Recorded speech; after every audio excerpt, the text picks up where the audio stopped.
ለዘመናት አብረን እንደኖርነው ሁላ ለዘመናት አብረን እንኖራለን በኢትዮጵያዊነት ፍቅር ከለላ የኢትዮጵያ መንግስት ከንቱ የማከፋፈል የማበጣበጥ ሴራ እንድናጋልጸው በጋራ እንድናከሽፈው በጋራ የተቃውሞ ሰልፍ ጥሪውን ያቀርባል ድምጻችን ይሰማ ዋሽንግተን ዲሲ ከፈርስት ሂጅራ የህዝባዊ ሰልፍ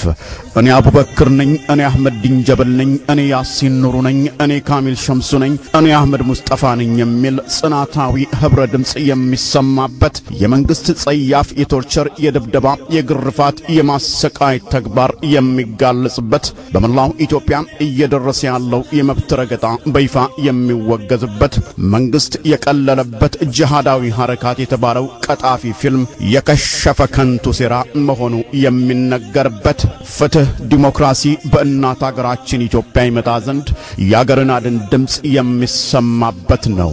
ይህ የተቃውሞ ሰልፍ ታሪካዊ በመሆኑ የዘር የብሔር የሃይማኖት ልዩነት ሳይኖር ህፃናትንም ጭምር በማሳተፍ በጋራ ድምጻችን ይሰማ እንል ዘንድ ታላቅ ጥሪያችንን እናቀርባለን ቦታው ከአሜሪካ ቤተ መንግስት ጀርባ ላፋየት ፓርክ ቀኑ ቅዳሜ ፌብሩዋሪ 23 2013 ሲሆን ሰዓቱ ከ9 AM እስከ 1 PM ነው ድምጻችን ይሰማ ዋሽንግተን ዲሲ ከፈርስት ሂጅራ በዱላ በቶርቸር እንዲካስገደደ የሰው ልጅ ክብር ንቆ ካዋረደ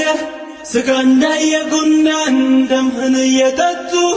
ወንጀለኛ ሆነው ንጹሃን ሲቀጡ